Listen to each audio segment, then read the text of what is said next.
Hello friends, आरती education में आपका स्वागत है और मैं हूं पारस। दोस्तों, हम आज बहुत ही शानदार टॉपिक पृष्ठीय क्षेत्रफल और आयतन के बारे में पढ़ने वाले हैं और आज हम इन चीज़ों के बारे में प्रैक्टिकली देखने वाले हैं कि कौन से शेप में कौन सा फॉर्मूला लगता है और वो फॉर्मूला कैसे बनता है। तो आज वीडियो के साथ आप कंटिन्यू बने रहें और पूरा वीडियो को पूरा देखें। और पिछली वीडियो में हमने इनके क्षेत्रफल के बारे में पढ़ा था। जिन्होंने उस वीडियो को नहीं देखा तो डिस्क्रिप्शन में लिंक दिया, वहाँ जाके देख सकते हैं। और वीडियो को लाइक करें और चैनल को सब्सक्राइब करें। साथियों, आयतन का अर्थ ये होता है कि किसी भी आकार का कोई उदाहरण है, जैसे कि ये पानी का बोतल है, ये ऑयल की बोतल है, इनमें इनकी धारण क्षमता कितनी है, इनकी जो धारण क्षमता है वो इनका आयतन कहलाता है। जैसे कि ये 1 लीटर की पानी की बोतल है तो इसकी आयतन क्षमता 1 लीटर होगी। ये जैसे ऑयल का डिब्बा है, 1 लीटर लिखा हुआ है, यानी कि ये इसकी 1 लीटर इसका आयतन हो गया। साथियों, इसकी जो आयतन क्षमता है ना, इसी को अपन 3D में मापते हैं और इसी के बारे में हम पढ़ने वाले हैं। साथियों, माप 3 प्रकार की होती है। पहली होती है रेखिक माप। रेखिक माप में एक ही दिशा होती है, चौड़ाई और ऊंचाई नहीं होती, सिर्फ एक लंबाई होती है। जैसे कि तार और रस्सी, जैसे कि ये तार है, ये इसका लंबाई का एक उदाहरण है। दूसरे नंबर की माप होती है वर्ग माप। इसमें एक्स और वाई 2 एक्सिस होती हैं, यानी कि ये लंबाई और ये चौड़ाई। इसका जो माप है वो क्षेत्रफल कहलाता है। जैसे कि ये पेपर हो गया, अपन जमीन का क्षेत्रफल मापते हैं तो वो 2 डायमेंशन में आता है, इसको वर्ग माप कहते हैं। जैसे कि ये आयत है। तीसरा माप आता है घन माप। घन माप की जो विमा होती है ना, वो 3 डायमेंशन होती है। एक्स वाई और जेड 3 एक्सिस होते हैं, यानी कि ये लंबाई चौड़ाई और ऊंचाई। जैसे कि ये डिब्बा है, इसकी लंबाई भी है, चौड़ाई भी है और ऊंचाई भी है, तो इसका जो माप हो जाएगा वो घन माप कहलाएगा। जैसे कि 3 दिशाएं होती है ना, तो जैसे इसका उदाहरण हो जाता है किताब, ईंट, घर, ये सब 3 डायमेंशन के उदाहरण है। जैसे कि ये अपन ने ठोस बेलन ले रखा है, ये शंकु है, ये सब 3D के उदाहरण है। साथियों, घन के 6 पृष्ठ होते हैं, 1 2 3 4 5 और 6। आगे पीछे दाएं बाएं ऊपर नीचे 6 पृष्ठ हो गए और 6 के 6 पृष्ठ आपस में बराबर होते हैं। और ये जो इसका पृष्ठ कहलाता है कि ये इसका पृष्ठ हो गया। इसके 6 पृष्ठ हैं और 6 के 6 बराबर होते हैं और इसकी लंबाई चौड़ाई और ऊंचाई तीनों डायमेंशन बराबर होती है, इसीलिए इसको घन कहते हैं। तो सबसे पहले इसमें सवाल में आता है कि इसका आयतन। आयतन में ये होता है कि लंबाई चौड़ाई और ऊंचाई तीनों ए है, तो इसको लंबाई चौड़ाई और ऊंचाई को गुणा करता है। ए इंटू ए, यानी कि सभी बराबर है तो सभी जगह ए आ जाएगा, तो इसको कह सकते हैं कि ए का क्यूब। ए का क्यूब करते हैं तो ये इसका आयतन हो जाएगा। घन का संपूर्ण पृष्ठीय क्षेत्रफल। अब पृष्ठीय क्षेत्रफल ये इसका पृष्ठ है, ये एक पृष्ठ है, वैसे इसके सारे मिला के 6 पृष्ठ है, तो ये इसका एक पृष्ठ का माप है ए का स्क्वायर। क्योंकि ये एक पृष्ठ है और इसकी लंबाई और चौड़ाई बराबर है, तो ये इसका एक पृष्ठ का क्षेत्रफल हो गया ए का स्क्वायर। साथ ही इसके कितने पृष्ठ हैं? 6 पृष्ठ हैं, इसको 6 से गुणा कर दो, ये इसका पृष्ठीय क्षेत्रफल हो जाएगा। तीसरा सवाल आता है घन का विकर्ण। विकर्ण में ये होता है कि अपन ने पहले वीडियो में पढ़ा था कि √2 से गुणा करते हैं, तो ये इसका वर्ग का विकर्ण आता है। वर्ग का विकर्ण यानी कि भुजा को √2 से गुणा कर दो तो ये इसका घन का विकर्ण आएगा। लेकिन भुजा को √2 से गुणा कर दो तो ये वर्ग का विकर्ण आएगा। अब अपने को निकालना है घन का विकर्ण। घन का विकर्ण में उसको भुजा को √3 से गुणा करना है। भुजा को √3 से गुणा करना तो ये इसका घन का विकर्ण आ जाएगा, यानी कि भुजा इंटू √3, भुजा गुणा √3। अगर भुजा को √3 से गुणा कर दो तो ये इसका घन का विकर्ण आ जाएगा। साथियों, घन का विकर्ण उस जगह काम में आता है कि जैसे किसी घनाकार मकान दे दिया और उसमें बोला जाए कि इसमें इस मकान में अधिकतम कितने लंबाई का बांस आ सकता है, तो उसके लिए ये फॉर्मूला काम आता है कि भुजा को √3 से गुणा कर दो तो वो बांस की लंबाई आ जाएगी। घनाभ आयत का ही एक विस्तारित रूप होता है।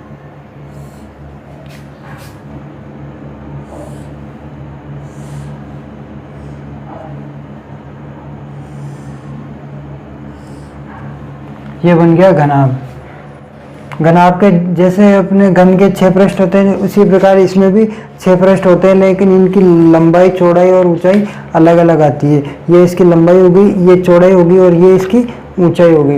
यानी कि ये चौड़ाई, ये लंबाई और ये इसकी ऊंचाई, इसकी तीनों मापें अलग अलग होती है। तो सबसे पहले देखते हैं कि घनाभ का आयतन।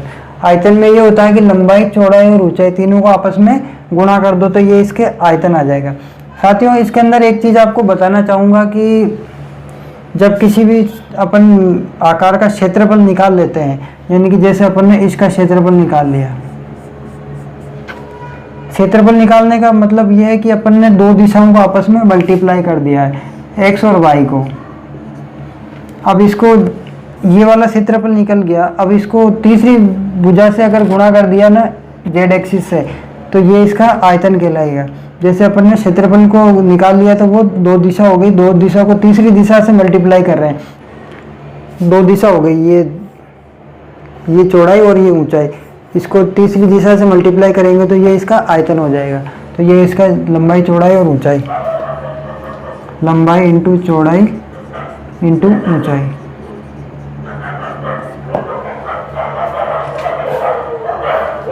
घनाभ का संपूर्ण पृष्ठीय क्षेत्रफल। साथियों संपूर्ण पृष्ठीय क्षेत्रफल में ये होता है कि इसके 6 पृष्ठ होते हैं, ये एक पृष्ठ हो गया, ये दूसरा पृष्ठ, तीसरा पृष्ठ, ऐसे 6 पृष्ठ होते हैं। ऑपोजिट दिशा के जो दो पृष्ठ होते हैं ना वो आपस में बराबर होते हैं। जैसे कि ये ऊपर वाला पृष्ठ है, सेम इसका नीचे वाला जो पृष्ठ है ना वो इसका बिल्कुल बराबर होगा। जैसे कि ये वाला पृष्ठ है उतना ही ये वाला पृष्ठ होगा, और ये वाला है उतना ही ये वाला होगा, इसके दो जोड़े आपस में बराबर होते हैं। तो इसका जो क्षेत्रफल हो जाएगा वो ये हो जाएगा कि लंबाई गुणा चौड़ाई प्लस चौड़ाई इंटू ऊंचाई प्लस ऊंचाई इंटू लंबाई। अब ये साथियों जो क्षेत्रफल आया ना वो 3 मापों का आया है, 3 पृष्ठों का आया है, इसका, इसका और इसका। तो इसको ब्रैकेट में डाल देते हैं और इसको 2 से मल्टीप्लाई कर देते हैं, तो ये 3 की बजाय 6 पृष्ठ का हो जाएगा। तो इसको अपन शॉर्ट में ऐसे भी लिख सकते हैं कि 2 into l b plus b h plus h l. तो ये हो गया इसका संपूर्ण पृष्ठीय क्षेत्रफल। साथियों घनाभ का जो विकर्ण होता है ना वो बहुत ही सिंपल होता है कि जैसे अपन ने आयत का विकर्ण निकाला था, आयत का विकर्ण निकला था कि रूट के अंदर लंबाई का स्क्वायर प्लस चौड़ाई का स्क्वायर, ये निकाला था अपन ने आयत का, ये निकाला था हमने आयत का विकर्ण। इसके अंदर सिर्फ थोड़ा सा चेंज करना है कि रूट के अंदर लंबाई का स्क्वायर प्लस चौड़ाई का स्क्वायर प्लस साथ में जो ऊंचाई ऐड हुई है इसके अंदर ऊंचाई का स्क्वायर कर दो, तो ये इसका विकर्ण आ जाएगा। ये इसका घनाभ का विकर्ण आ जाएगा और ये इसका पृष्ठीय क्षेत्रफल और लंबाई इंटू चौड़ाई इंटू ऊंचाई, ये इसका आयतन हो जाएगा। L into b into h, ये इसका आयतन हो जाएगा। साथियों अगली अपनी आकृति है बेलन। बेलन में ये होता है कि एक त्रिज्या होती है और एच ऊंचाई का बेलन होता है। जैसे कि ये एक ठोस बेलन है, इसके आर त्रिज्या का एक बेलन है और इसकी एच ऊंचाई है। तो इसका जो पहला सवाल बनता है कि वक्र पृष्ठीय क्षेत्रफल, वक्र पृष्ठीय क्षेत्रफल ये कहलाता है। जो इसका वक्राकार भाग है, ये मुड़ा हुआ भाग है, ये इसका वक्र पृष्ठ का क्षेत्रफल कहलाता है। तो इसको अपन ये मान सकते हैं कि वृत्त की जो परिधि होती है वो कितनी होती है, 2 पाई आर। जैसे 2 पाई आर का मतलब इसके पास में एक धागा लपेट दिया जाए या एक पेपर लपेट दिया जाए। जैसे कि अपने पास ये पेपर पड़ा है, ये पेपर इसके चारों ओर लपेट देते हैं, ये पेपर इसके पूरे फिट आ गया है, तो इसकी ये परिधि को प्रदर्शित करेगा। अब इसको अपन खोल देते हैं तो ये इसकी ये परिधि हो गई। तो परिधि इंटू ऊंचाई, परिधि को अगर ऊंचाई से गुणा करेंगे तो ये इसका वक्र पृष्ठ का क्षेत्रफल आ जाएगा। तो परिधि हो जाएगी इसकी 2 पाई आर, और 2 पाई आर को गुणा किससे करना, एच से। बस ये इसका सूत्र हो गया, ज़्यादा कुछ नहीं करना। 2 पाई आर इसकी परिधि हो गई, परिधि को एच से गुणा कर दो तो ये इसका वक्र पृष्ठ का क्षेत्रफल होता है। साथियों जो आयतन वाले चैप्टर के अंदर इतने सारे सूत्र हैं कि याद करना कन्फ्यूजन हो जाता है। तो इसको समझना है कि परिधि को ऊंचाई से गुणा कर दो तो ये इसका पृष्ठीय क्षेत्रफल आ जाएगा, वक्र पृष्ठ का क्षेत्रफल। लेकिन साथियों ये सिर्फ वक्र पृष्ठ का क्षेत्रफल है, बल्कि ये वाला क्षेत्रफल और ये वाला क्षेत्रफल अभी इसके अंदर इंक्लूड नहीं किया है। तो इसका जो अगला सवाल बनता है वो संपूर्ण पृष्ठीय क्षेत्रफल। अब संपूर्ण पृष्ठीय क्षेत्रफल में ये होता है कि जो वक्राकार पृष्ठ है ये भी आता है, और अनुप्रस्थ काट वाले जो ये क्षेत्रफल है ना, ऊपर और नीचे वाले, ये भी दोनों आते हैं। तो ये वक्र पृष्ठीय क्षेत्रफल है ना 2πr/h, 2πr और h, ये सूत्र जो आएगा ही आएगा, इसके अंदर जोड़ देते हैं ये वाला और ये वाला वृत्त। तो इसका जो सूत्र होता है वो होता है πr²। तो πr² और जोड़ देते हैं, πr²। लेकिन साथियों 1 और 2 ये 2 बार है, तो इसको 2 से गुणा कर दो, 2πrh प्लस 2πr²। बस ये इसका सूत्र हो गया संपूर्ण पृष्ठीय क्षेत्रफल। साथियों बेलन का आयतन, बेलन का आयतन ये होता है कि इसका क्षेत्रफल निकालो और उसको ऊंचाई से गुणा कर दो। बेलन का आयतन क्या होता है, जो इसका जो वक्राकार पृष्ठ है उसकी क्षेत्रफल निकालो और ऊंचाई से गुणा कर दो। तो इसका जो आयतन हो जाएगा वो हो जाएगा πr², यानी कि इसको क्षेत्रफल निकालो और ऊंचाई से गुणा कर दो, बस πr²h। बस ये इसका क्षेत्र आयतन का सूत्र हो गया। खोखले बेलन का आयतन, साथियों ये तो है ठोस बेलन। अब कभी जब खोखला बेलन आ जाए तो उसका अलग सूत्र लगता है कि ये जैसे कि ये खोखला बेलन हो गया। खोखला बेलन में हमेशा आयतन ही पूछा जाएगा, वो क्षेत्रफल के बारे में नहीं पूछा जाता है। खोखले बेलन में बाहर वाली त्रिज्या वो कैपिटल आर से दर्शाई है और अंदर वाली जो त्रिज्या है वो स्मॉल आर से, छोटी आर से दर्शाई है, और h इसकी ऊंचाई है। तो अपन ने देखा है कि बेलन का जो ठोस बेलन का जो आयतन होता है ना वो ये होता है। तो इसके अंदर अपन सीधा सीधा ये लिख देते हैं कि ठोस बेलन का जो आयतन है वो तो आएगा ही आएगा। उसमें से अपन ने जो अंदर वाला जो बेलन काट के निकाला है, जो इसका बेलन खोखले बेलन का जो आयतन आएगा उसमें ये आएगा कि πr², उसमें कैपिटल आर है तो कैपिटल आर का स्क्वायर और h माइनस अंदर वाला जो वृत्त है ना, ये अंदर वाला जो सिलेंडर जिसको अपन ने काट के निकाला है उसका जो आयतन आ जाएगा वो आ जाएगा πr का स्क्वायर और h।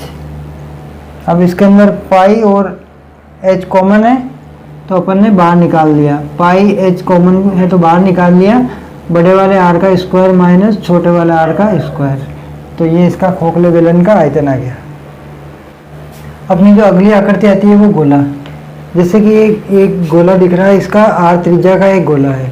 इसके अंदर सवाल ये पूछा जाता है कि गोले का पृष्ठीय क्षेत्रफल या संपूर्ण पृष्ठीय क्षेत्रफल। साथियों संपूर्ण पृष्ठीय क्षेत्रफल और वक्र पृष्ठीय क्षेत्रफल में क्योंकि गोला है, इसके अंदर संपूर्ण पूछा जाए या वक्र पृष्ठीय क्षेत्रफल पूछा जाए, इसका एक ही अर्थ होता है कि ये इसका पूरे का आयतन पूरे का क्षेत्रफल पूछना चाह रहा है, क्योंकि इसका संपूर्ण पृष्ठीय क्षेत्रफल और वक्र पृष्ठीय क्षेत्रफल बराबर ही होता है।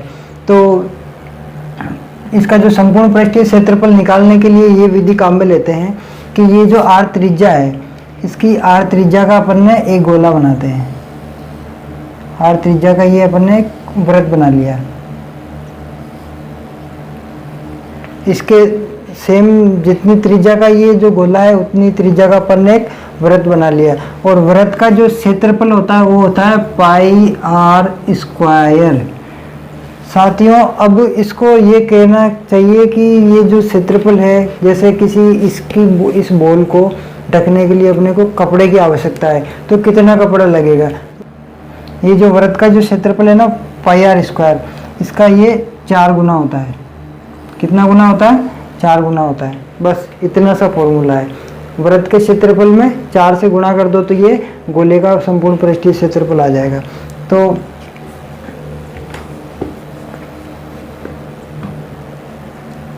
गोले का संपूर्ण पृष्ठीय या वक्र पृष्ठीय क्षेत्रफल क्या हो जाएगा?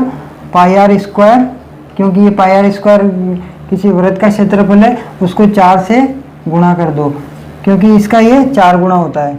अब गोले का आयतन साथियों इसमें यह होता है कि ये 3 डायमेंशनल आकृति है, तो इसको πr यहाँ स्क्वायर है, इसमें आप क्यूब कर देते हैं। अब इसमें ये पूरा सूत्र नहीं हुआ है, इसमें थोड़ा सा चेंज ये करना है कि 3 से भाग करके 4 से गुणा कर दो, 3 से भाग करके 4 से गुणा कर दो। तो अपन इसको ऐसे लिख सकते हैं 4/3 πr³। ये इसका गोले का आयतन आ जाएगा 4/3 पाई आर क्यूब। ये इसका गोले का आयतन आ जाएगा।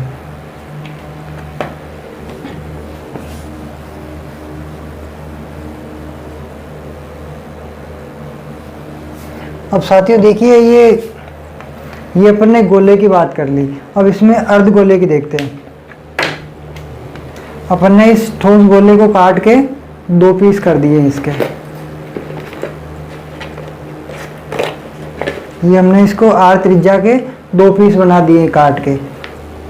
ये अभी दोनों ठोस अर्ध गोले हैं, आर त्रिज्या के ठोस अर्ध गोले हैं। अब इसमें अपने को 2-3 तरह के सवाल पूछे जाते हैं कि एक तो इसका आयतन, इसका वक्र पृष्ठ और संपूर्ण पृष्ठ। तो इसका संपूर्ण पृष्ठ, वक्र पृष्ठ और आयतन तीनों के बारे में देखते हैं।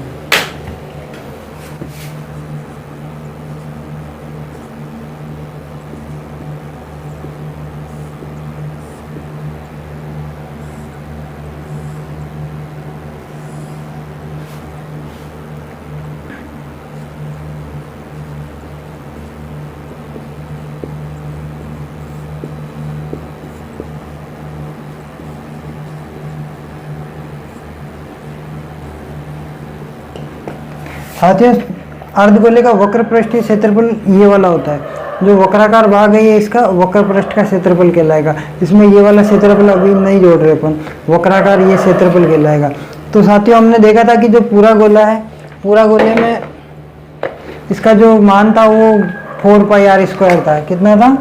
4 पाई आर स्क्वायर। लेकिन जब इसको 2 पीस कर रहे हैं तो ये हो जाएगा, इसमें 2 का भाग लगा देंगे तो ये हो जाएगा 2 पाई आर स्क्वायर। तो ये अर्धगोले का जो वक्र पृष्ठ का क्षेत्रफल हो जाएगा ये 2 पाई आर स्क्वायर, क्योंकि ये बार पूरे का 4 पाई आर स्क्वायर था। इसको 2 पीस कर दिया तो ये जो वक्र पृष्ठ का क्षेत्रफल ये रह जाएगा 2 पाई आर स्क्वायर। अब देखते हैं कि अर्धगोले का संपूर्ण पृष्ठीय क्षेत्रफल। अर्धगोले का संपूर्ण पृष्ठीय क्षेत्रफल।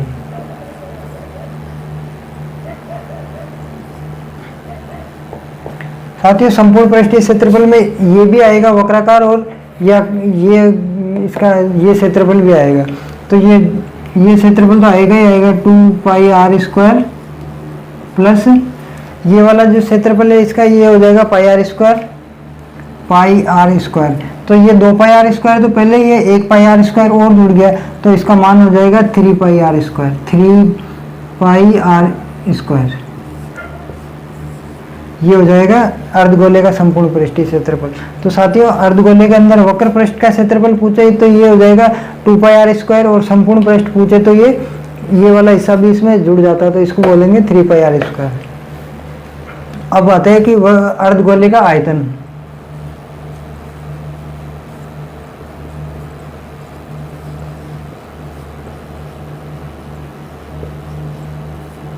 साथियों अपन ने देखा था कि जो ठोस गोला होता है उसका आयतन होता है 4/3 पाई आर क्यूब।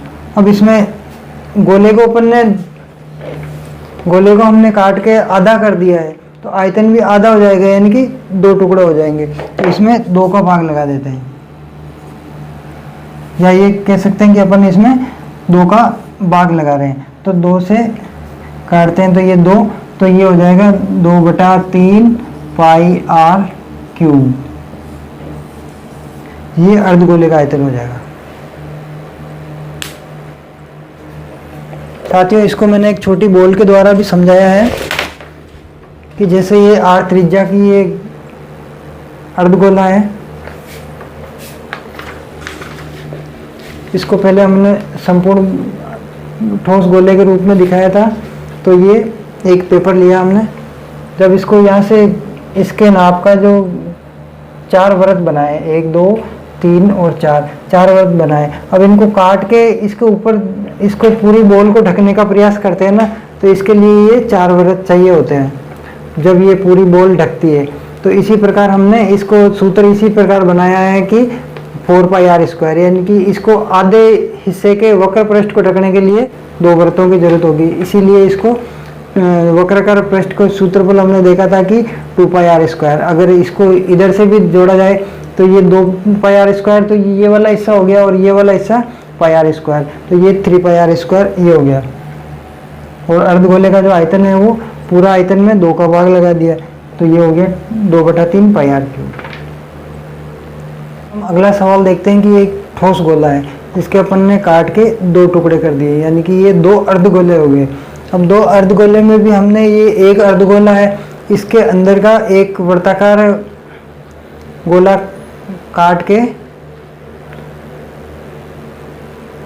ये अर्धगोला, इसका अपन ने एक अर्धगोले में से भी एक कुछ हिस्सा अंदर से काट के इसको निकाल दिया है, तो ये एक खोखला अर्धगोला हो गया। ये अंदर से खोखला है, तो इसका आयतन निकालने का सूत्र देखते हैं कि ये खोखला अर्धगोला है। तो अपन ने देखा था कि जो अर्धगोले का जो सूत्र होता है ना, ठोस अर्धगोले का जो सूत्र होता है वो होता है 2/3 πr³। ये होता है ठोस अर्धगोले का आयतन।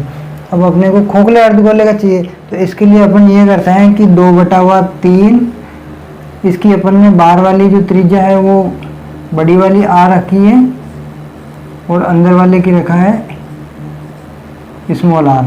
तो इसका क्षेत्रफल, तो इसका आयतन हो जाएगा 2/3 पाई कैपिटल R का क्यूब माइनस छोटे वाले अर्धगोले का जो आयतन हो जाएगा वो हो जाएगा 2/3 पाई स्मॉल r का क्यूब। इसमें से कॉमन आ जाएगा 2/3 और पाई दोनों में बराबर है, तो कॉमन आ जाएगा बाहर। 2/3 पाई बाहर आ गया, कैपिटल R का क्यूब माइनस स्मॉल r का क्यूब। ये इसका खोखले अर्धगोले का आयतन आ जाएगा। अपनी अगली आकृति आती है शंकु। शंकु के अंदर एक r त्रिज्या के आधार का एक शंकु है जिसकी h ऊंचाई है। ये इसका वक्र पृष्ठ कहलाता है और ये इसका आधार का पृष्ठ है, और इसका एक संपूर्ण आयतन है। इसके बारे में सूत्र के बारे में अपन देखते हैं आगे। ये इसका h ऊंचाई और r त्रिज्या का है। ये इसकी ये वाली इसकी तिर्यक ऊंचाई कहलाती है। तिर्यक ऊंचाई निकालने का सूत्र होता है वो पाइथागोरस प्रमेय से निकलेगा। इसको अपन आधार मान लेते हैं, ये इसकी ऊंचाई हो जाएगी, तो ये इसका कर्ण हो जाएगा। तो इसका जो कर्ण निकालने का सूत्र तिर्यक ऊंचाई का L हो जाएगा। आधार क्या है, r का स्क्वायर प्लस ऊंचाई h का स्क्वायर, तो L बराबर रूट के अंदर r का स्क्वायर प्लस h का स्क्वायर। इससे ये तिर्यक ऊंचाई निकल जाएगी। अब साथियों, शंकु का जो वक्र पृष्ठीय क्षेत्रफल है ना, वो ये होता है 1/2 इंटू आधार की परिधि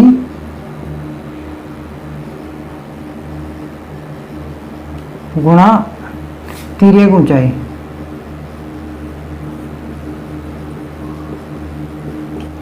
अब 1/2 इंटू आधार की परिधि क्या है, इसकी परिधि क्या है 2πr इंटू तिर्यक ऊंचाई क्या है इसकी L। तो 2 से 2 कट गया तो पाई r इंटू L। तो इसका जो सूत्र क्या बना, पाई r L। ये इसका वक्र पृष्ठ का क्षेत्रफल हो गया। शंकु का वक्र पृष्ठीय क्षेत्रफल हो गया पाई r L। अब इसमें शंकु का संपूर्ण पृष्ठीय क्षेत्रफल पूछा जाए तो वक्र पृष्ठ का क्षेत्रफल तो हमने निकाल लिया। इसके अंदर संपूर्ण पृष्ठ में ये नीचे का जो आधार है ना, इसका क्षेत्रफल भी जुड़ जाएगा। तो इसका क्षेत्रफल होता है पाई r²। तो इसके अंदर ये होता है कि पाई r L, ये तो वक्र पृष्ठ का क्षेत्रफल हो गया, इसमें हमने पाई r² ये और जोड़ दिया। संपूर्ण पृष्ठ का क्षेत्रफल हो गया ये पाई r L plus pi r²। अब शंकु का आयतन। साथियों, शंकु का आयतन में और बेलन के आयतन में बस एक थोड़ी सी चीज़ का फर्क है, वो मैं आपको बताता हूँ। आयतन होता है वो होता है पाई r का स्क्वायर h, पाई r का स्क्वायर इंटू h, ये हो जाता है बेलन का आयतन। और शंकु का आयतन में सिर्फ इतना सा फर्क आएगा कि इसको 1/3 से गुणा कर दो,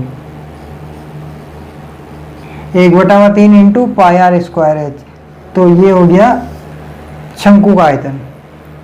बेलन के आयतन में 1/3 से गुणा कर दो तो ये हो जाएगा शंकु का आयतन। साथियों, मैंने आयतन के जितने भी सूत्र हैं और पृष्ठीय क्षेत्रफल के जितने भी सूत्र हैं उनको अच्छी तरीके से समझाया है। इनको वापस एक बार अपने अभ्यास पुस्तिका में अभ्यास करें, और वीडियो अच्छी लगी हो तो वीडियो को लाइक करें, चैनल को सब्सक्राइब कर लें और अपने दोस्तों के साथ सोशल मीडिया पर शेयर करें। जय हिंद, जय भारत।